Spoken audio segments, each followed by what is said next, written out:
Corporate governance क्या है, बड़ी बड़ी कंपनियों की कामयाबी या उनकी बर्बादी के पीछे ये कैसे जुड़ा हुआ है। पूरी दुनिया में 6.1 ट्रिलियन डॉलर्स का वेल्थ जो है लोगों का ड्रेन हो जाता है सिर्फ और सिर्फ कॉर्पोरेट गवर्नेंस फेलियर की वजह से। एक बोर्ड की गलती पूरी एक स्पेसिफिक इंडस्ट्री को स्लो डाउन कर सकती है। पिछले साल इंडिया पूरी वर्ल्ड में लीडिंग था आईपीओज में, राइट। इवन यूनाइटेड स्टेट्स को सरपास कर गया। कोई इंसान जो बचपन से मेहनत कर रहा है, डिग्री ले रहा है, इतनी महंगे महंगे कॉलेजेस स्कूल्स में जाकर पढ़ाई कर रहा है, एंड देन वन डे उसकी नौकरी पे सवाल उठ जाता है क्योंकि एक एआई ने उसे रिप्लेस करने का जो है सवाल बना दिया है, पैदा कर दिया है। और फ्यूचर में कितना और ज़्यादा डिफिकल्ट हो सकता है इससे कोप अप करना, या फिर इसको लर्न करके कुछ और किया जा सकता है। फ्यूचर इज ऑफ एआई और यहाँ पर जॉब्स लूज होगी। ऑस्ट्रेलियन पार्लियामेंट में आपका नाम आया, फोर्ब्स में आपका नाम आया। हम लोगों ने जो काम किया है इंडिया में, दो it was inspired by the other things in the world, US, UK, Europe, but अब हम लोग इंस्पायर कर रहे हैं पूरे वर्ल्ड में। दोस्तों, मेरा नाम है अभिषेक और आज आप सभी का बहुत बहुत स्वागत है इस शानदार पॉडकास्ट में। आज की तारीख में दो शब्द पूरी दुनिया के बिजनेस और बोर्डरूम्स में सबसे ज्यादा गूंज रहे हैं। पहला है आर्टिफिशियल इंटेलिजेंस यानी कि एआई, और दूसरा है कॉर्पोरेट गवर्नेंस यानी कि पारदर्शी और जिम्मेदार बिजनेस। लेकिन जब ये दोनों आपस में मिल जाते हैं तो बहुत सी चुनौतियां खड़ी हो जाती हैं। कैसे टेक क्रांति के इस दौर में कंपनियों को सही और एथिकल तरीके से चलाया जाए, सबसे बड़ा सवाल है। इन उलझे हुए सवालों को आसान भाषा में समझाने के लिए आज हमारे साथ देश के और दुनिया के जाने माने एक्सपर्ट जुड़े हैं, जो ना सिर्फ यूनेस्को जैसे ग्लोबल प्लेटफॉर्म पर भारत की तरफ से एथिकल टेक्नोलॉजी की नीति तय करने में योगदान दे चुके हैं, बल्कि कॉर्पोरेट वर्ल्ड में एक बड़े चेंज मेकर है। हमारे साथ लाइव जुड़ रहे हैं एआई और कॉर्पोरेट गवर्नेंस के विशेषज्ञ मिस्टर जिशान पठान। सर, बहुत बहुत स्वागत है आपका। Thank you very much. Sir, मैं अपने व्यूअर्स को बता दूं, दो बड़े बड़े सेक्शंस में हमने इस पॉडकास्ट को, इस चैट शो को डिवाइड किया है, जिसमें कि हम सबसे बड़ी बात जो है वो एआई से रिलेटेड करेंगे। एआई से रिलेटेड बहुत सारे सवाल हमारे यूथ के दिमाग में हैं, हमारे उस जनता के दिमाग में हैं जो नौकरी कर रही है, जो घर से निकल रही है, जो घर आके ये सोच रही है कि यार अगर मेरी जगह कोई कंप्यूटर ले लेगा, वो इनसिक्योरिटी मन में आ जाएगी, तो कैसे उसको रिजॉल्व करना है। दूसरा, कॉर्पोरेट और गवर्नेंस, ये क्या दो शब्द हैं और बड़े बड़े बिजनेसेस क्यों ये अपनाने लगे हैं, क्यों इसकी ट्रेनिंग करवा रहे हैं। आप जब जाते हैं किसी बड़ी कंपनी में, किसी एमएनसी में, किसी दूसरे देश में, तो कॉर्पोरेट गवर्नेंस कितना इंपॉर्टेंट है, कॉर्पोरेट गवर्नेंस क्या है, और आम तौर पर लोग इसमें भारी भरकम नियम कानून समझते हैं इसको, इस नाम से, लेकिन बड़ी बड़ी कंपनियों की कामयाबी या उनकी बर्बादी के पीछे ये कैसे जुड़ा हुआ है। Right. So Abhishek, thank you so much for having me here. और ये बहुत ही अहम सवाल आपने पूछा है आज कि कॉर्पोरेट गवर्नेंस सबसे पहले क्या है और उसको इतनी इम्पोर्टेंस क्यों दी जा रही है। मैं बहुत ही सिंपल शब्दों में इसे आपको एक्सप्लेन करना चाहूँगा ताकि जितने भी व्यूअर्स हैं वो भी इसको बहुत डीप में समझ पाए। गवर्नेंस और corporate governance, specifically when we talk about governance में सारी चीज़ें आती है। कॉर्पोरेट गवर्नेंस में कॉर्पोरेट्स के लिए जो भी सेट रूल्स एंड रेगुलेशंस, जिससे जो बिजनेस है वो स्ट्रॉन्ग बनता है उन लोगों से जो उसे चला रहे हैं। तो कॉर्पोरेट गवर्नेंस एक फ्रेमवर्क है। अब इम्पोर्टेंस क्यों है, इंटरनेशनल लेवल्स पे हम लोग जब भी जाते हैं इसके बारे में हम लोग डिस्कशंस करते हैं। दो शब्द, कॉर्पोरेट गवर्नेंस एंड ईएसजी, ये दो शब्द ऐसे हैं जिसके बेसिस पर यूनाइटेड नेशंस के सस्टेनेबल डेवलपमेंट गोल्स, जो 17 सस्टेनेबल डेवलपमेंट गोल्स है, उसमें से 9 सिर्फ और सिर्फ ये दो चीज़ों का ध्यान रखने से अचीवेबल है जी। अब बात आती है कि इकोनॉमी को बूस्ट कैसे मिलता है। अगर मैं आसान शब्दों में इसे रखूं तो इकोनॉमी को स्पीड सिर्फ और सिर्फ फाइनेंशियल सिस्टम के अंदर में ट्रस्ट बिल्ड होने से ही मिल जाता है। अगर मैं एक छोटा सा एग्जांपल लूँ यहाँ पर, पूरी दुनिया में 6.1 ट्रिलियन डॉलर्स का वेल्थ जो है लोगों का ड्रेन हो जाता है सिर्फ और सिर्फ कॉर्पोरेट गवर्नेंस फेलियर की वजह से 6.1 ट्रिलियन, दैट्स अ लॉट। अब आते हैं कि कॉर्पोरेट गवर्नेंस की फेलियर्स को अगर हम लोग कंट्रोल कर पाते हैं तो सबसे पहले वो जो वेल्थ है वो ड्रेन नहीं होगी और लोगों को फाइनेंशियल सिस्टम पे बहुत ज़्यादा भरोसा रहेगा, ओवरऑल फ्रेमवर्क पे बहुत ज़्यादा भरोसा रहेगा। और जब भी भरोसा और ट्रस्ट होता है तो लोग फास्ट इन्वेस्ट करते हैं, ट्रांजैक्शंस फास्ट होते हैं, लोगों के आपसी जो भी अग्रीमेंट्स हैं वो फास्ट एग्जीक्यूट करे जाते हैं, ट्रांजैक्शंस फास्ट एग्जीक्यूट करे जाते हैं। उसके बेसिस पे क्या होता है कि जब फाइनेंशियल ट्रांजैक्शंस फास्ट होते हैं तो इकोनॉमी में बूम आता है और वो आता है ट्रस्ट की वजह से। तो अगर कॉर्पोरेट गवर्नेंस में फ्रेमवर्क में वो स्ट्रेंथ हो, because it is a wire frame जो सभी को इन्वेस्टमेंट के लिए बहुत ज़्यादा प्रमोट करता है, उनको भरोसा देता है कि आपका जो भी इन्वेस्टमेंट है, पैसा है, वो एकदम सिक्योर्ड है, सेफ है, ये उनको पता होता है, राइट। सो ये कहानी है। अगर हम लोग देखें कि कॉर्पोरेट गवर्नेंस सिर्फ और सिर्फ इंडिया ही नहीं, इंटरनेशनल लेवल पे बहुत ही सेंटर पॉइंट ऑफ कॉन्वर्सेशन है आज की डेट में। अब आते हैं कुछ स्टार्टअप्स के ऊपर में जो कल चल के आईपीओ जाएंगे, लिस्टेड होंगे कंपनीज नेशनल स्टॉक एक्सचेंज में और रीजनल स्टॉक एक्सचेंजेस में। जब वो लिस्टेड होते हैं तब वो मार्केट से पैसा उठाते हैं और जब मार्केट से पैसा उठाते हैं लोग ट्रस्ट करके डालते हैं कि ये कंपनी ग्रो होगी तो मेरी भी वेल्थ बिल्ड होगी, राइट। आज की डेट में लोग ये नहीं देखते कि बोर्ड कौन लीड कर रहा है। अगर मैं छोटा सा एक जियोपॉलिटिकल सिचुएशन अगर आपको बताऊं कि कहीं पर भी किसी फेमस व्यक्ति ने कोई एक स्पेसिफिक ब्रांड को शो किया, उसकी वजह से स्टॉक ऊपर जा रहा है या नीचे जा रहा है, बट वो कोर प्रिंसिपल नहीं है जिसकी वजह से इन्वेस्टमेंट होना चाहिए, राइट। लोगों का जो behaviour at scale is economy, और बिहेवियर एट स्केल तब होना चाहिए वो एजुकेटेड हो कि क्या चीज़ होगी, ये कंपनी ने क्या अग्रीमेंट ऐसा साइन करा होगा, क्या कॉन्ट्रैक्ट इसे मिला होगा जिसकी वजह से हम लोग ये इन्वेस्टमेंट इसमें डालें। और वो एथिकल तरीके से चलाने का काम है बोर्ड्स का। एक बोर्ड की गलती पूरी एक स्पेसिफिक इंडस्ट्री को स्लो डाउन कर सकती है, एक इंडस्ट्री दूसरे इंडस्ट्री को स्लो डाउन कर सकती है, ये कंबाइन टुगेदर एक पूरी इकोनॉमी को स्लो डाउन करके दूसरी इकोनॉमीज को स्लो डाउन कर सकते हैं, जो हम लोगों ने लीमन ब्रदर्स के केसेस में देखा था। तो जिससे ग्लोबल जो है स्लो डाउन आया। इस वजह से कॉर्पोरेट गवर्नेंस बहुत ज़्यादा इंपॉर्टेंट है।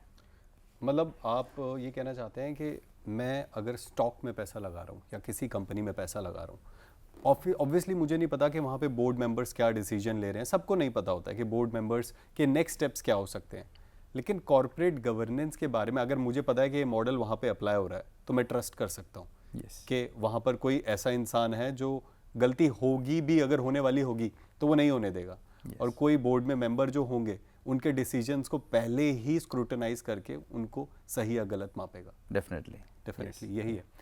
आई थिंक ये तो बहुत इंपॉर्टेंट मॉडल है। मतलब जहाँ गवर्नेंस एक देश में एक सिटी लेवल पे और छोटे छोटे लेवल्स पे, गली लेवल पे भी इवन गवर्नेंस की ज़रूरत है, वहीं पे कॉरपोरेट में जो देश के स्टार्टअप्स हैं, हमारा देश तो वैसे ही स्टार्टअप्स में आज की दौड़ में सबसे आगे है।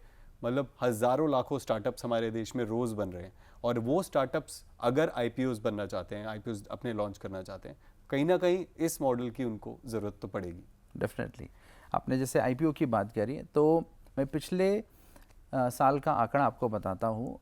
पिछले साल इंडिया पूरी वर्ल्ड में लीडिंग था आईपीओज में, राइट। इवन यूनाइटेड स्टेट्स को सरपास कर गया नंबर ऑफ आईपीओज में। तो कहीं ना कहीं आप सोच सकते हैं कि हम लोग को ये corporate governance framework which is regulated by ministry of corporate affairs and SEBI, ये कितना इम्पोर्टेंट है हमारे लिए। इसमें सरकार का कितना रोल है? बहुत अच्छा सवाल है। सरकार का रोल सीमित होता है रूल्स रेगुलेशंस बनाने तक का, और उसको इम्प्लीमेंटेशन तक के लेके जाना वो नेसेसरी होता है कॉर्पोरेट्स का जी। वो रिस्पॉन्सिबिलिटी और वो जिम्मेदारी होती है कॉर्पोरेट्स की। अब रही बात कि अब इम्प्लीमेंटेशन हुआ या नहीं हुआ, ये आप कुछ डिस्क्लोजर्स के थ्रू करते हो। जनरली हमने पास्ट में देखा है कि सारी कंपनीज क्या करती है, अपने फाइनेंशियल्स और अपनी ऑडिट रिपोर्ट्स को डिस्क्लोज करती है, जो लिस्टेड एंटिटीज है, वो नॉर्म है, मैंडेटरी नॉर्म है। बिल्कुल। अब वो डिस्क्लोजर के बाद अभी सरकार ने एक स्पेसिफिक रिपोर्टिंग स्ट्रक्चर लेके आया जो है non financial reporting. Financial reporting तो होती थी, राइट, लेकिन अभी होती थी अभी हो रही है नॉन फाइनेंशियल रिपोर्टिंग, जो पहले BRR के फॉर्म में होता था, बिजनेस रिस्पॉन्सिबिलिटी रिपोर्टिंग। अब हुआ ये कि वो उतनी अच्छी तरीके से इम्प्लीमेंट नहीं करा गया।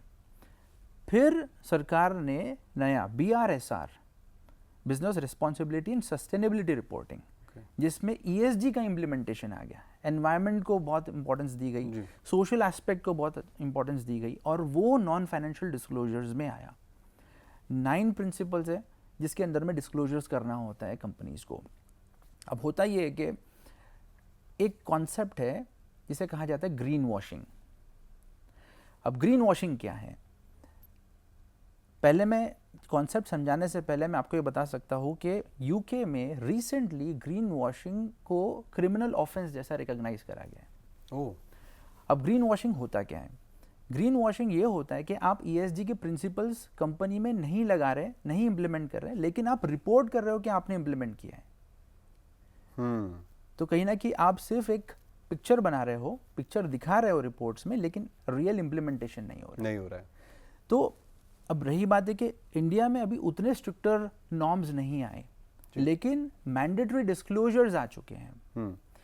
इनफैक्ट मिडल ईस्ट की अगर मैं बात करूं, बिकॉज मैं ग्लोबली क्या हो रहा है वो आपको थोड़ा सा बताना चाहूँगा यहाँ पर, और हमारे व्यूअर्स को भी, कि अगर मान के चलिए कि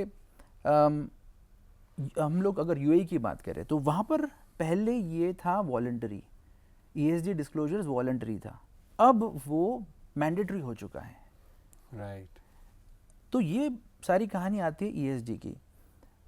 जब हम लोग धीरे धीरे और टेक्नोलॉजी रिलेटेड बात करेंगे तब मैं साइबर सिक्योरिटी रिलेटेड भी कुछ डिस्कशंस यहाँ पे करना चाहूँगा। तो रही बात ये कि हम लोग लीड कर रहे हैं IPO में, तो हम लोग को कहीं ना कहीं इंटरनेशनल इन्वेस्टमेंट्स आएगी इंडिया में, और इंटरनेशनल इन्वेस्टमेंट्स को सिक्योर करने के लिए, इन्वेस्टर्स को वो कॉन्फिडेंस देने के लिए कॉर्पोरेट गवर्नेंस फ्रेमवर्क को स्ट्रेंथन करना बहुत नेसेसरी है। जी ज़ीशान, आज भी कई बड़ी कंपनियों के बोर्ड रूम में ना बड़े बड़े लोग बैठे हैं, बड़े बड़े चेहरे बैठे हैं, लेकिन जब बात गवर्नेंस के असली मतलब की आती है ना, तो सिर्फ ऐसा लगता है कि हैवी पेपर वर्क, वहाँ तक वो बातें सिमट कर रह जाती हैं। आपको क्या लगता है कि जो ये बोर्ड रूम्स में बड़े बड़े पोस्ट पे जो लोग बैठे हैं, इनके लिए गवर्नेंस को समझना एक नॉलेज गैप होना, या गवर्नेंस को समझना, कॉर्पोरेट गवर्नेंस को समझना कितना ज़रूरी है? वेल, अभिषेक, अगर मैं यहाँ पर एक बात बोलूँ तो वो ये है कि अगर वो बोर्ड पर बैठे हैं तो कहीं ना कहीं उनको अंडरस्टैंडिंग है, और इस वजह से आगे और क्या होने वाला है उसके ऊपर में उतना स्पीड से अपस्किलिंग करना उनको उतना नेसेसरी अभी फ़िलहाल में नहीं लगता। लेकिन एक बहुत ही इम्पॉर्टेंट एस्पेक्ट ये समझना नेसेसरी है कि एक्सपीरियंस आपको पास्ट में क्या आपने किया, पास्ट में क्या लोगों ने किया, जो आपके फेवर में जाएगा उसके ऊपर आपको एजुकेट करता है। राइट। लेकिन अपस्किलिंग आपको फ्यूचर में क्या होने वाला है उसके ऊपर में ट्रेन करती है, उसके ऊपर में आपको प्रोजेक्शंस बताती है। जी। कई बार हमारे पास मैं जब काम करता हूँ तो कुछ ऐसे मैंडेट्स जो हमको दिए जाते हैं जिसके ऊपर में हम लोग को वर्क करना होता है, जो लिस्टेड एंटिटीज़ के होते हैं, और ये मैंडेट्स होते हैं बहुत ही डिस्क्रीट, कॉन्फिडेंशियल तरीके से इन्हें क्लोज करा जाता है, जो बोर्ड पोजीशंस होती है उसके लिए। कोई भी कंपनी को अगर बोर्ड मेंबर चाहिए, इंडिपेंडेंट डायरेक्टर हो या फिर होल टाइम डायरेक्टर हो या एग्जीक्यूटिव डायरेक्टर हो, तो वो कंपनीज हमको रीच आउट करती है। जब हम लोग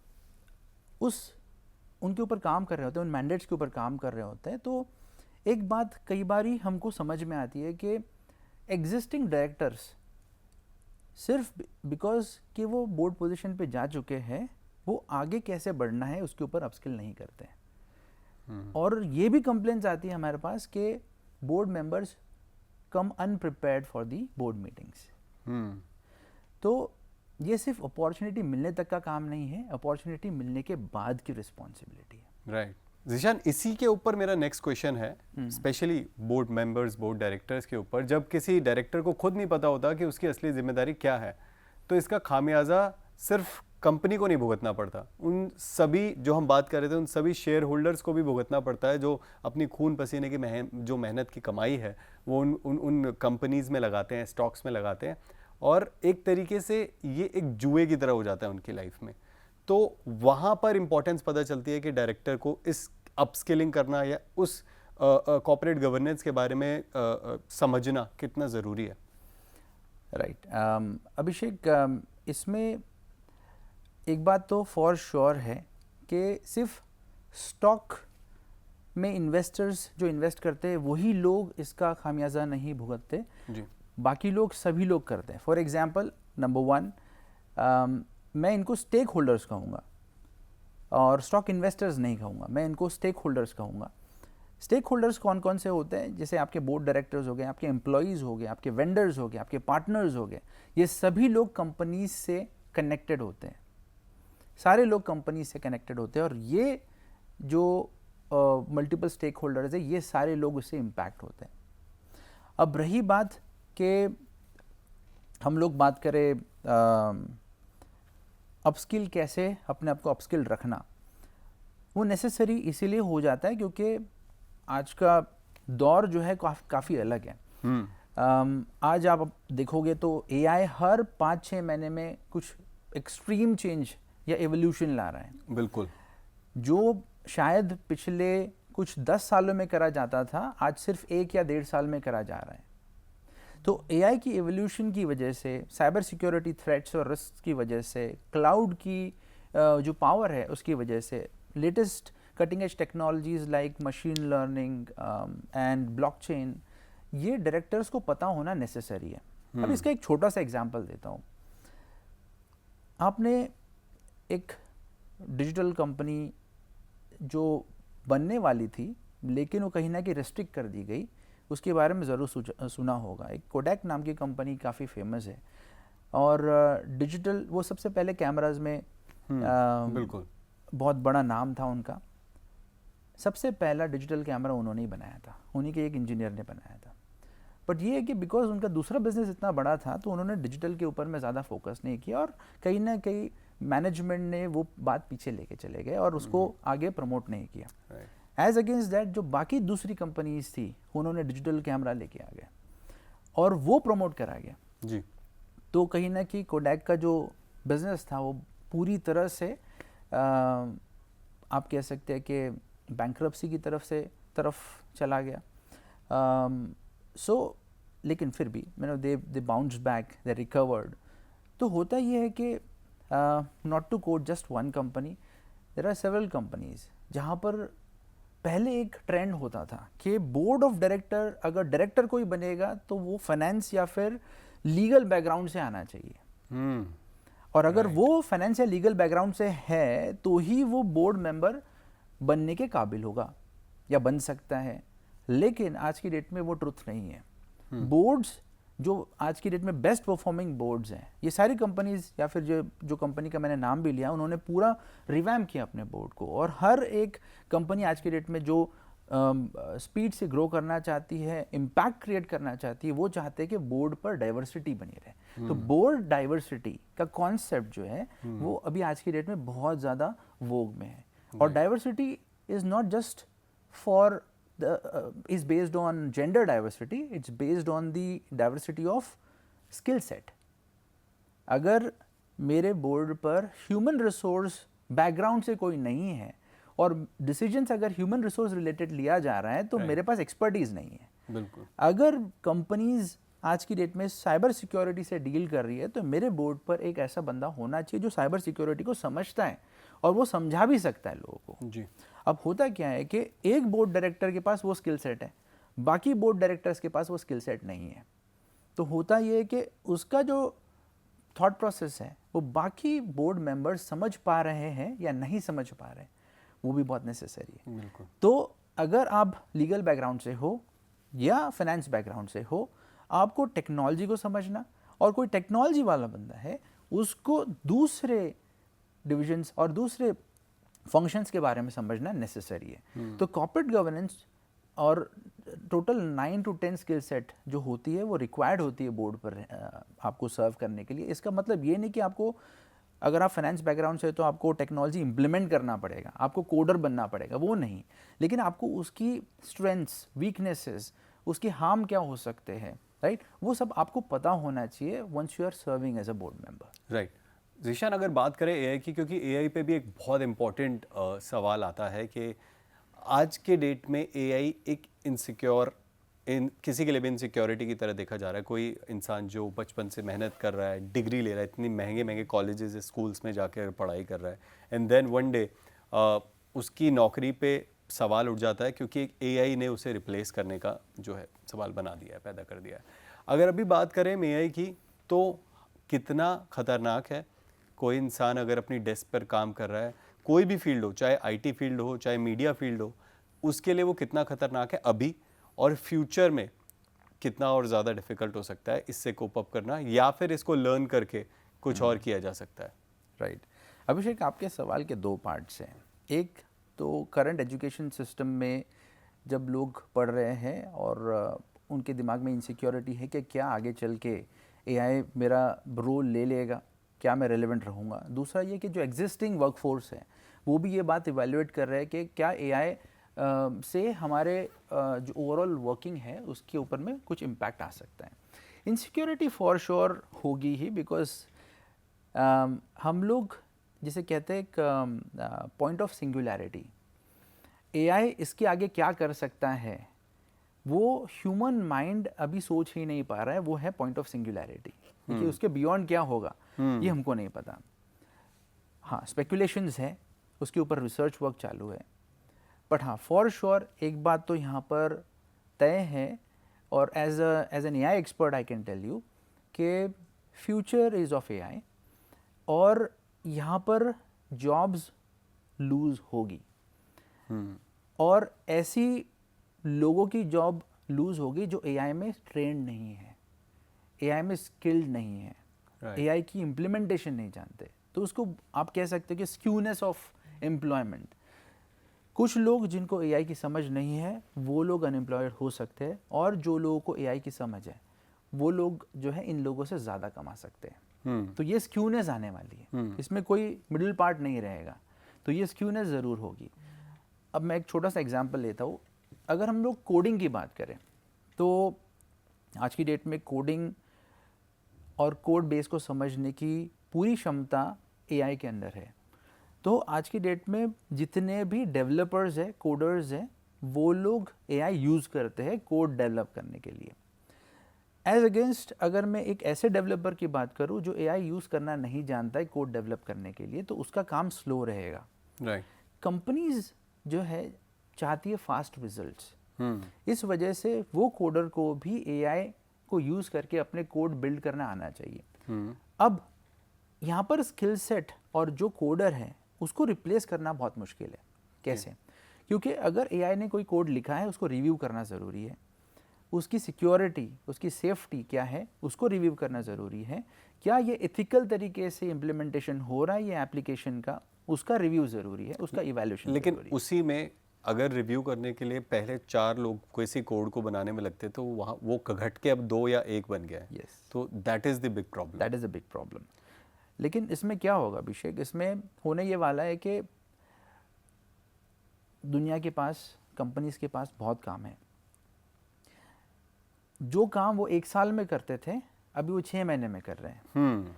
तो वो बच्चे हुए जो 6 महीने उसमें कुछ नया डेवलपमेंट में लगा सकते हैं। राइट। ज़ीशान, ये सवाल एक्चुअली बहुत इंपॉर्टेंट इसीलिए भी है क्योंकि अभी आपने कुछ समय पहले देखा होगा 12th के रिजल्ट्स आए हैं, Yes. कॉलेजेस के रिजल्ट्स आ रहे हैं। बहुत सारे लोग मुझे मिलते हैं जो बोलते हैं कि मैं अपने बच्चे का एडमिशन कौन से फील्ड में कर रहा हूँ, Right. या फिर एजुकेशन का कोई ऐसा आज की डेट में कोई अपडेटेड ऐसा कोर्स हो आईटी का, क्योंकि कॉलेज फीस अपने आप में आज के टाइम में इंडिया में इतनी ज़्यादा है कि अगर कोई बच्चा, कोई पेरेंट एक चांस लेना चाहता है अपने बच्चे पे, तो वो सोचता है कि मैं 1 शॉट में एकदम सब कुछ सही कर दूं और बच्चा भी सिक्योर हो जाए, हमारी लाइफ भी सिक्योर हो जाए। अब कहीं ना कहीं आप अपने पूरे लाइफ की पूंजी लगा देते हो एक कॉलेज का कोर्स कराने में, एंड देन अगेन एआई कहीं आता है और आपकी जो पूरी लाइफ की जो मेहनत है वो मिट्टी में मिला देता है। उसको ओवरकम करने के लिए पेरेंट्स और बच्चे दोनों को क्या सोचना चाहिए? पेरेंट्स और बच्चे लोग क्या सोचे, इसके पहले मैं एक इम्पॉर्टेंट पार्ट बताना चाहता हूँ जो शायद गवर्नमेंट को सोचना पड़े। राइट। वो ये है कि जो ट्रेडिशनल एजुकेशन सिस्टम है वो इस तरीके से नहीं चलने वाला आगे। बिल्कुल। आप 4 साल के ग्रेजुएशन में एंटर करते हो, 4 साल का करिकुलम सेट होता है और 4 साल बाद जब आप निकलते हो तब वो करिकुलम पूरा आउटडेटेड हो जाता है और आप हो जाते हो ऑब्सोलीट। बिल्कुल। तो ये सवाल कई बारी पार्लियामेंट में उठाया जा रहा है, काफ़ी मेंबर ऑफ पार्लियामेंट्स उसे जो है रेज कर रहे हैं। वो ये कि जब एजुकेशन सिस्टम में कुछ एनहांसमेंट नहीं करी जाएगी, हम लोग कहीं ना कहीं पीछे रह जाएंगे। अब मैं इसमें एक सिंपल सी एक चीज़ आपको बताना चाहता हूँ। एआई जो है ये जैसे मैंने कहा कि हर 6 महीने में एक ड्रास्टिक रेवोल्यूशन ला रहा है। बिल्कुल। तो लीव असाइड 4 इयर्स, 6 महीने में चीज़ें चेंज हो रही है। अब हर 6 महीने में अगर चीज़ें चेंज हो रही हैं, आप 4 साल बाद ग्रेजुएट करके निकल रहे हो, आपने पूरा पैसा लगाया है उसके अंदर, तो एग्जिस्टिंग एजुकेशन सिस्टम उस तरीके से चलेगा ही नहीं जिस तरीके से अभी है, क्योंकि कंपनीज बहुत फास्ट इवॉल्व हो रही है। इसीलिए आपने देखा होगा कि कंपनीज जाती है कैंपसेस में सिर्फ और सिर्फ एप्टीट्यूड के बेसिस पे लोगों की ट्रेनेबिलिटी के ऊपर में उसको हायर करती है और हायर करने के बाद उनको अपने इंटर्नशिप प्रोग्राम में डालते हैं। तो 4 साल करने के बाद भी उसको 6 महीना 1 साल इंटर्नशिप करनी पड़ रही है ताकि वो एक इम्पैक्टफुल काम कर सके। वो क्यों हो रहा है? इसी रीज़न की वजह से। तो ये मेरी गुजारिश रहेगी कि कहीं ना कहीं एजुकेशनल रिफॉर्म्स में एआई की इम्प्लीमेंटेशन जो है उसके बारे में बात करा जाए, उसका इम्प्लीमेंटेशन करा जाए। अभी एजुकेशन सिस्टम जो है वो गेमिफाइड हो जाएगा। The future of education is gamification. और ये भी मैं बता सकता हूँ कि future of education would be simulations. Right. आप कोई भी रियल वर्ल्ड सिनारियो को एआई बेस करके लोगों को फास्ट एजुकेशन दे सकते हो। बिल्कुल। आज मेरे पास एक इतना स्ट्रॉन्ग एजुकेशन सिस्टम हमने बनाया बोर्ड एजुकेशन के लिए, जिसे हम लोग बोर्ड सिमुलेशन के नाम से बोर्ड लेवल लोगों के बीच में वो फेमस है। इसमें real case studies, real life scenarios वो लोग अपने सिस्टम पे बैठ के सिमुलेट कर सकते हैं और मल्टीपल आउटकम्स क्या आएंगे हमारे डिसीजंस के, हमारी कंपनी पे क्या इम्पैक्ट होगा उसका, पॉजिटिव नेगेटिव, वो वहाँ पर सब सिमुलेट कर सकते हैं। Oh nice. तो ये जो चीज़ है ये बहुत ही तेज़ी से आने वाले टाइम पे सबको इवॉल्व कर देगी। अब रही बात है कि बच्चे और उनके पेरेंट्स क्या सोचे। बच्चे और पेरेंट्स को करंट ट्रेंड के हिसाब से काम नहीं करना चाहिए जी। एजुकेशन के कोर्स में जहाँ वो एंटर कर रहे हैं उसका वैलिडिटी 4 साल के बाद क्या होगा या 2 साल के बाद क्या होगा, उसके ऊपर उनका फोकस होना चाहिए। और कुछ चीज़ें जो है जो एआई काफ़ी हद तक के अभी फ़िलहाल करंट स्टेट पर रिप्लेस नहीं कर सकता है, वो वाली स्किल सेट पे उनको काम करना नेसेसरी है। बिल्कुल। यस, बिल्कुल सही बोला आपने ज़ीशान। और जहाँ तक एजुकेशन की बात है, आपको खुद को भी फ्यूचर थिंकिंग जो है उस हिसाब से अपने आप को अपस्किल करना पड़ेगा। अब एजुकेशन से एक बार आ जाते हैं फाइनेंस की तरफ, और नियम और रेगुलेशंस तो सेबी और एमसी आए दिन कड़े करते ही रहते हैं ज़ीशान, लेकिन जब तक इम्प्लीमेंटेशन की बात करें तो इम्प्लीमेंटेशन ही सबसे ज़्यादा मुश्किल होता है। तो हमारे इंडियन बोर्ड्स क्या वाकई इन बदलावों के लिए, जो दिमागी तौर पे जो बदलाव हो रहे हैं, जो एआई में बदलाव हो रहे हैं, या पेनल्टी से बचने के लिए वो शॉर्टकट्स ढूंढ रहे हैं, या फिर बदलाव के लिए तैयार हैं वो लोग कि अगर एआई से रिलेटेड या फिर कुछ ऐसे फाइनेंशियल बदलाव आते हैं तो क्या बोर्ड रूम्स में ये सब बातें होती हैं कि हम लोग आगे के लिए कैसे प्रिपेयर करेंगे? या डेफिनेटली बोर्ड रूम से में ये बातें होती है। एक इम्पॉर्टेंट चीज़ मैं यहाँ पर हाईलाइट करना चाहूँगा, या रिसर्च के तौर पर मेरे सामने आई।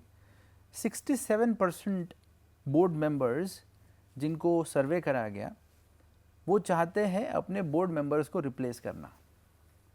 अच्छा। 67% जिनको सर्वे करा गया, इसका मतलब आप ये समझ सकते हो कि कहीं ना कहीं अपस्किलिंग में जो बोर्ड मेंबर्स है वो थोड़े स्लो हैं, उनको पता है इम्पोर्टेंस है, बट कहीं ना कहीं वो स्लो डाउन है because of several reasons. They might be occupied, they might be busy. और इतने ही प्रतिशत लोग ये जानते हैं और वे कहते हैं कि ईएसजी की इतनी इंपॉर्टेंस होने के बावजूद भी 67 to 68% of the board members currently serving on the boards globally, उनको ईएसजी की नॉर्म्स नहीं समझ आती, उनको ईएसजी की रिपोर्टिंग नहीं समझ में आती, उनको ईएसजी स्कोर्स अपनी कंपनी के क्या है वो नहीं समझ आते. तो ये सारी सिचुएशन के हिसाब से अगर आप देखें तो बहुत काम करना अभी बाकी है. काफ़ी काम बाकी है. लेकिन ज़ीशान अगर बात करें मार्केट की, तो मार्केट में इतने सारे गैप्स थे. अवेयरनेस की कमी, एजुकेशन की कमी और कागजी इम्प्लीमेंटेशन. तो किसी ना किसी को तो आगे आकर डायरेक्टर्स को सही तरह से इक्विप करना, उनको सिखाने की जिम्मेदारी तो उठानी थी. तो ये डायरेक्टर्स इंस्टीट्यूट जो आपने बनाया, पहले तो डायरेक्टर इंस्टीट्यूट क्या है और ये क्या करता है? अभिषेक, डायरेक्टर्स इंस्टीट्यूट एक विजन के साथ क्रिएट करा गया था और ये जर्नी मेरे दो करीबी दोस्त, करीबी मित्र कह सकते हैं आप, और करीबी मेरे कॉलीग्स कह सकते हैं, जिनके बिना ये अधूरा है. उनका नाम मैं ज़रूर यहाँ पर लेना चाहूँगा, mister Heval Mehta and mister Ayub Shaikh, because वो अगर ये जर्नी में मेरे साथ नहीं देते तो शायद हम लोग एक लोकल ब्रांड को ग्लोबल ब्रांड नहीं बना पाते कभी. डायरेक्टर्स इंस्टीट्यूट चालू करने का मेजर रीज़न यही था कि सबसे पहले मैं और मेरे कलीग्स कुछ कंसल्टिंग बैकग्राउंड से आते हैं और हम लोगों ने लिस्टेड एंटिटीज़ को कंसल्ट किया है, private equity venture capitalist firms को कंसल्ट किया है. ये कंसल्टेशन के ड्यूरेशन में हमने देखा कि उनको बोर्ड मेंबर्स की रिक्वायरमेंट है और टैलेंट पूल अवेलेबल है, लेकिन उनको एक स्पेसिफिक चीज़ के ऊपर ट्रेन करना नेसेसरी है before they get on to the board. और वो जो गैप है, वो जो गैप अगर आप देखो वो फिल करना बहुत नेसेसरी था. सबसे पहले बोर्ड्स इतना वेट नहीं करेंगे कि वो स्किल हो जाए और उसके बाद मैं उनके बोर्ड पे हायर करूं. और जब हम लोग जाते इस टैलेंट पूल के पास बहुत senior folks, more than 18-17 years of experience, और उनको हम एक्सप्लेन करते कि एक बोर्ड पोजीशन है, तो वो पूछते कि बोर्ड पोजीशन में रिस्पॉन्सिबिलिटीज़ क्या होती है, रोल्स एंड रिस्पॉन्सिबिलिटीज़ क्या होती है. तो हमारा काम वहाँ पर ज़ीरो से स्टार्ट होता था. तो हमको मैंडेट भी क्लोज करना है और लोगों को बोर्ड पर भी लाना है. ऐसी सिचुएशन में हमने ये गैप को फुलफिल करने के लिए ट्राई किया कि टैलेंट पूल पहले से ही रेडी हो और जैसे ही बोर्ड की रिक्वायरमेंट्स आए हम लोग वहाँ पर रिकमेंडेशंस भेजते रहें. वो सबसे पहला रीज़न था. दूसरा रीज़न तो मैं कहूँगा कि बहुत ही एक सोशल कॉज की तरह हमने देखा, वो ये कि अगर एक डायरेक्टर कोई बोर्ड पर है तो वो डायरेक्टली इकोनॉमिक डेवलपमेंट में कंट्रीब्यूट करता है, ऐसा हमारा मानना है, क्योंकि उनके डिसीजंस पे पूरी इकोनॉमी बेस्ड है. और मैंने एक्सप्लेन किया कि कैसे एक कंपनी पूरी इंडस्ट्री और इंडस्ट्री पूरी इकोनॉमी को स्लो डाउन कर सकती है या फिर एक रिसेशन की तरफ लेके जा सकती है. तो ऐसी सिचुएशन में हमने सोचा कि अगर डायरेक्टर्स एथिकली और इंटीग्रिटी वाइज ट्रेंड हो तो वो कहीं ना कहीं बोर्ड्स को गलत डिसीजंस लेने से रोकेंगे. इसी वजह से जैसे सरकार ने भी कंपनीज एक्ट के तहत एक सेक्शन 149 में स्पेसिफाई किया है कि लिस्टेड एंटिटीज़ का 1/3 जो बोर्ड है वो इंडिपेंडेंट डायरेक्टर्स का होना चाहिए. और वो इंडिपेंडेंट डायरेक्टर्स जब बने तो सिर्फ और सिर्फ एजुकेशन नहीं, उनको एक सर्टिफिकेट लेना भी नेसेसरी होता है, प्लस उनको प्रैक्टिकल इम्प्लीमेंटेशन आनी चाहिए. ऐसी सिचुएशन के अंदर हम लोगों ने इसको एक अपना प्राइमरी गोल लेके एक्सेप्ट करके उसकी इम्प्लीमेंटेशन शुरू करी. और हम लोग एक ऐसे टैलेंट पूल तक के पहुँचे जो कहीं ना कहीं बोर्ड्स पे बहुत बड़ा वैल्यू ऐड कर सकते हैं. तो वो वहाँ से स्टार्ट हुआ एंड फिर हम लोग इंटरनेशनल डायरेक्टरशिप की तरफ गए, क्योंकि फॉरेन इन्वेस्टमेंट्स इंडिया में आ रही है, इंडियन कंपनीज बाहर सेटअप हो रही है, बिल्कुल, यूएस में, मिडल ईस्ट में, यूरोप में. तो उनको एक ग्लोबल एक्सपोजर, इंटरनेशनल डिप्लोमेसी और इंटरनेशनल कॉर्पोरेट गवर्नेंस का नॉलेज होना बहुत नेसेसरी है, ना कि जस्ट इंडिया. क्योंकि अगर कोई भी एक ज्योग्राफी में कोई कंपनी का कुछ इशू होता है तो पूरा ग्लोबल ब्रांड उसका टार्निश होता है।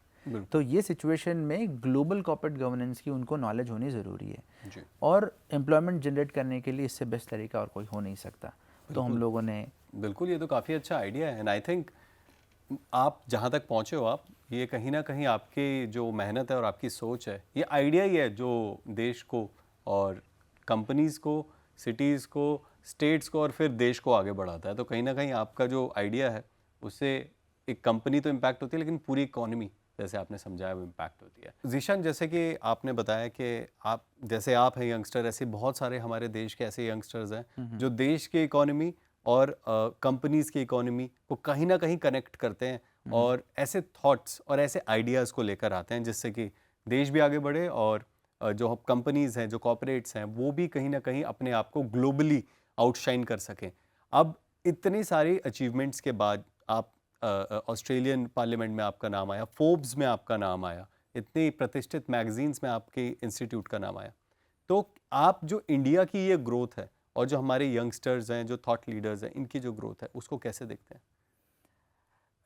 वेल सबसे पहले तो एक बात ये थी कि हम लोग यूएस में जो रूल्स रेगुलेशंस बने थे, यूके में जो रूल्स रेगुलेशंस बने थे, उनसे इंस्पायर होके हमारे रूल्स रेगुलेशंस और हमारे एक्ट्स बना के काम कर रहे थे। अब ये है कि वो रिवर्स इंस्पिरेशन है। हम लोगों ने इतना स्ट्रेंथन किया है अपने कॉर्पोरेट गवर्नेंस फ्रेमवर्क को, कहीं ना कहीं वो लोग इंस्पायर होते हैं। तो ये हमारे लिए बहुत बड़ा एक अचीवमेंट है। और जैसे आपने ब्रिटिश पार्लियामेंट की बात करी, तो वहाँ पर रिकग्निशन ही अपने आप में हमारे लिए एक माइलस्टोन था। बिल्कुल। और वो माइलस्टोन इसीलिए था क्योंकि कॉर्पोरेट गवर्नेंस में और कहीं भी हमने पास्ट में भी सीआरपीसी, आईपीसी, ये सारे एक्ट्स भी जो हमारे थे कहीं ना कहीं यूके से इंस्पायर्ड थे। बिल्कुल, हमारा इवन संविधान भी जो है वो कहीं ना कहीं अलग अलग देशों का पार्ट है जो कि कंपाइल हुआ था फाइनली आके। तो हमने कंपाइल किया, no doubt about it, but हमने हमारे कल्चरल लेंस से उसे जी बिल्कुल फिल्टर किया। बिल्कुल। अब रिवर्स इंस्पिरेशन होने इसलिए लगा क्योंकि हम लोग एक स्टेप और आगे चले गए, एक नहीं काफ़ी स्टेप्स आगे चले गए। इनफैक्ट मिडल ईस्ट अभी भी बहुत पीछे है कॉर्पोरेट गवर्नेंस फ्रेमवर्क्स के लिए। और हमारा Indian school of thought of corporate governance वो कहीं ना कहीं वहाँ पर इम्प्लीमेंटेशन में बहुत मदद कर रहे हैं। हम लोग कुछ रॉयल फैमिलीज़ के साथ काम कर रहे हैं वहाँ पर कॉर्पोरेट गवर्नेंस के सेक्शन में। तो इससे हमको समझ में आता है कि हम लोगों ने जो काम किया है इंडिया में, दो it was inspired by the other things in the world, US, UK, Europe, but अब हम लोग इंस्पायर कर रहे हैं पूरे वर्ल्ड में। क्या बात है। मतलब पहले पूरी दुनिया जो है हम उससे थोड़ा थोड़ा कुछ कुछ लर्न करते थे, अब जो है हमारी लर्निंग, हमारी जो स्ट्रेंथ है वो इतनी है कि पूरी दुनिया हमसे सीखने के लिए आ रही है। और हम पूरी दुनिया को जाकर इस कॉर्पोरेट गवर्नेंस को या फिर एआई मॉडल्स को जाकर सिखा रहे हैं। तो ये तो बहुत बड़ी बात है अपने आप में। अभी जीशान, आपका जो फेवरेट टॉपिक है एआई भी है, राइट? एआई से रिलेटेड हमने इतनी सारी बातें करी हैं। आर्टिफिशियल इंटेलिजेंस आज की दुनिया को, आज के युग को, एजुकेशन को अलग अलग तरीके से कैसे परिवर्तित कर रहा है। ये मेरा आखिरी सवाल होगा कि एआई आज के युग में हमारे लिए कैसे इम्पोर्टेंट बन सकता है, हमें क्या करना चाहिए कि हम एआई से अपनी सैलरी पैकेजेस बढ़ा सकें, अपनी जॉब सिक्योर कर सकें और हमारी देश की इकोनॉमी में भी हम कुछ ग्रोथ कर सकें। सबसे पहले एक्सेप्टेंस, वो ज़्यादा इम्पोर्टेंट है। बिल्कुल। अगर हम लोग ये सोच रहे हैं कि एआई वो इम्पैक्ट क्रिएट नहीं करेगा तो शायद हम लोग फ्लॉड थॉट प्रोसेस के साथ चल रहे हैं। इम्पॉर्टेंट ये है कि एक्सेप्ट करो कि एआई हर जगह है। आप वो डिनाई नहीं कर सकते कि एआई का इम्प्लीमेंटेशन हर चीज़ में नहीं होगा। आज की डेट में हेल्थ केयर ले लो, वीडियो प्रोडक्शन ले लो, ऑडियो प्रोडक्शन ले लो, कोड राइटिंग ले लो, हर एक चीज़ में एआई का इम्प्लीमेंटेशन आ चुका है। अब होता है कि एक ब्रेन है जिसको डेवलप करने के लिए काफ़ी साल गए, अब वो ब्रेन हर काम कर सकता है। तो आप इस ब्रेन को रोक नहीं सकते कि वो आपका काम ना करे, वो कर भी सकता है। बट ये है अभी आने वाले टाइम में हमने देखा कि लोगों के स्पेसिफिक कैरेक्टर्स भी वो इमुलेट करता है। तो ये सारी चीज़ें हो रही है। आगे रहने के लिए, सैलरी पैकेजेस बढ़ाने के लिए और यूथ को नए सॉल्यूशंस पे काम करने के लिए ये नेसेसरी है कि सबसे पहले आप एआई को समझें, दो पार्ट्स हैं इसमें समझने के। एक पार्ट है वो है बेसिक्स, एआई कौन से मॉडल्स पे बना, अटेंशन मॉडल क्या है, attention is what you need. बहुत पुराना एक पेपर बनाया गया था, रिसर्च पेपर, जी जिसके ऊपर सारे मॉडल्स बने, चाहे वो आप जीपीटी मॉडल्स लो या फिर दूसरे एडवांस मॉडल्स लो। तो आपको पहले वो समझना है कि वो मॉडल क्या था, पहले आपने बेसिक समझा, फिर उसके बाद आता है कि ट्रेंड में क्या है। अभी करंट ट्रेंड में if you see agentic AI is more in trend, और जो लोग प्रिपेयर कर रहे हैं आगे के लिए उनको ये पता होना चाहिए कि फ्यूचर में क्या आने वाला है। फॉर एग्जाम्पल मैं बात करूँगा फिजिकल एआई की। आज की डेट में आप एआई को एक सवाल पूछते हो, वो आपको आंसर करता है, तो it's an answer machine for you. But future में वो physical work and displacement of things in the 3D ecosystem वो भी करेगा। तो physical AI, social AI, then you can say synthetic AI, fabric of multiple AI agents working together, speaking with each other. और इसके ऊपर में मैंने एक बहुत ही डिटेल्ड कॉन्वर्सेशन किया है अपने एक टेड टॉक में, जहाँ पर मैंने यूनिवर्सल हाइपर इंटेलिजेंस का कॉन्सेप्ट एक्सप्लेन किया है। अब ये ऐसा कॉन्सेप्ट है जिसमें एआई की जो IQ है वो दुनिया में सबसे बेस्ट IQ वाला जो इंसान कभी था, एल्बर्ट आइंस्टाइन, उनसे भी ज़्यादा होने वाली है, टू अ लेवल के हाइपर इंटेलिजेंस। इसीलिए मैंने वहाँ पर इस कॉन्सेप्ट में इसे मेंशन किया, क्योंकि ये दुनिया के जितने लोग एआई यूज़ कर रहे हैं उनकी सभी की इंटेलिजेंस लेके एक जगह पर रखेगा। राइट। और वहीं से आप अगर कोई भी सवाल का जवाब उससे पूछो, कोई भी चीज़ को एग्जीक्यूट करने का तरीका पूछो, कोई भी फील्ड का आप उसको तरीका पूछो, वो बताएगा।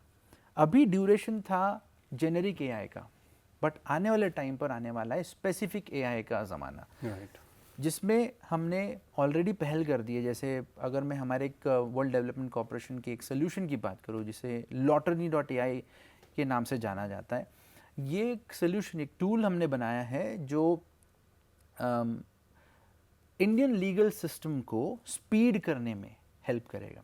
ये सिर्फ एक एआई असिस्टेंट जैसा काम नहीं करता, ये काम करता है, आप कह सकते हैं इसे कि ये इंडिया का लीगल इंटेलिजेंस इंफ्रास्ट्रक्चर है।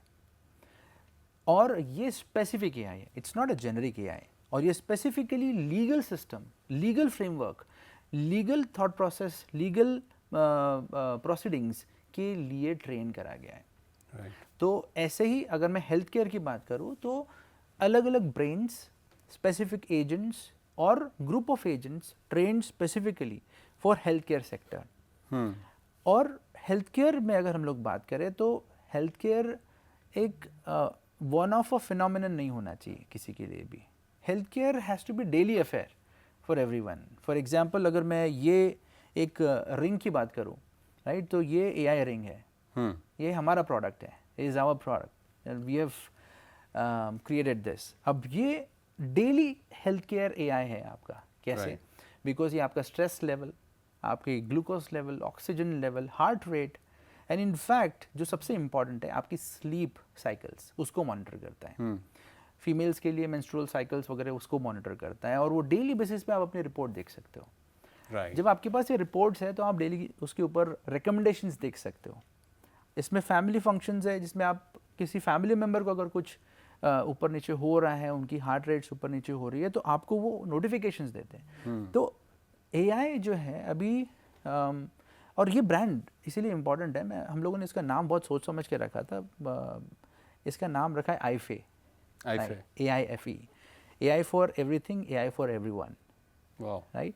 Because when you are using AI, it should be for your daily necessities, daily work, to ease your life, live your life to the fullest. Exactly. आपके काम को, आपके डेली के कुछ ऐसे काम वो जो आपको ज़रूरी नहीं उनको आसान बना देना। Yes. तो exactly, I think बहुत इम्पोर्टेंट आप रोल निभा रहे हो अपने AI की जर्नी में। और जैसे कि ज़ीशान ने बताया कि स्पेसिफिक AIs आने वाले हैं, मतलब अभी हम एक जनरल AI की पूरा जो अब तक आया है टेक्नोलॉजी को देखा है, लेकिन अभी भी मार्केट बहुत ओपन है। अगर आप लोग भी तैयारी कर रहे हो एआई के लिए, अब आप पहले तो आप जो इनसिक्योर अपनी जॉब्स को लेकर वो अपस्किलिंग कर सकते हैं एआई से, एआई को लर्न करना, उसको समझना और उससे अपनी जॉब को बेहतर कर देना। आई थिंक यही सबसे सही पैटर्न होगा। Yes. दूसरा, जो लोग अभी अभी मार्केट में जाने वाले हैं, कॉलेजेस कंप्लीट करने वाले हैं या फिर कॉलेज में जाने वाले हैं, स्पेसिफिक है आपके लिए मार्केट बहुत बड़ी है। आप लोग अभी ये बात को सोच के मत आगे डरिएगा कि अभी जो है एआई आ गया है तो फिर बहुत मुश्किल हो जाएगा। अभी मार्केट बहुत ओपन है और आइडियाज़ और थॉट्स, जैसे कि ज़ीशान के आइडिया ने बहुत सारी नई ऐसे हेडलाइंस बनाई, बहुत सारे बड़े बड़े काम किए, बड़े बड़े कॉर्पोरेट कंपनीज़ को जो है एक इम्पॉर्टेंट गवर्नेंस का एक फैक्टर दिया, जिससे कि उनकी इकोनॉमी, उनके जो जितना भी उनका turn around time, everything efficiency बढ़ गई। अब वही चीज़ आपको अपनी लाइफ में भी उतारनी है एआई से मदद लेकर। तो thank you so much Zeeshan for coming और हमें गाइड करने के लिए कि एआई क्या है, उससे क्या किस तरीके से कैसे किया जाता है, स्पेशली कॉर्पोरेट गवर्नेंस के बारे में इतने ज़रूरी टिप्स देने के लिए, क्योंकि ये लोग जो बैठे हैं और वो देख रहे हैं कि कॉर्पोरेट गवर्नेंस के बाद से यूज़ करके आप अपनी कंपनीज़ को, आपके स्टार्टअप्स हैं तो आप अपने स्टार्टअप्स को बेहतर तरीके से कैसे रन कर सकते हैं, बड़ी बड़ी कंपनीज़ को कैसे रन कर सकते हैं। This is the right podcast for you. चलिए guys, thank you so much. I hope आपको ये बहुत अच्छा लगा होगा, ये इंटरव्यू बहुत मज़ा आया होगा। फिर से एक बार thank you so much Zeeshan for coming to the show. आप बाकी देश और दुनिया की खबरों के लिए देखते रहिए।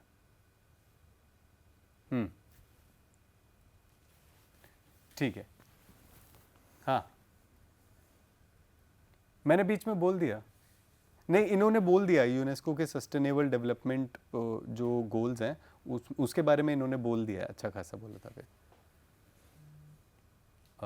अलग से नहीं। अच्छा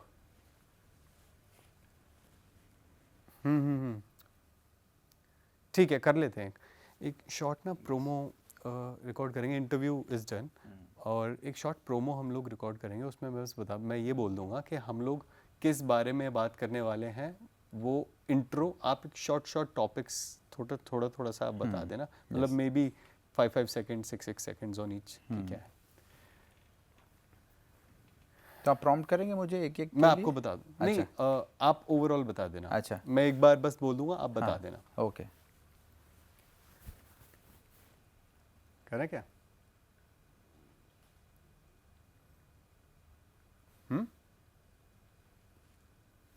ठीक है। आर्टिफिशियल इंटेलिजेंस के बारे में बहुत बड़ी, दोबारा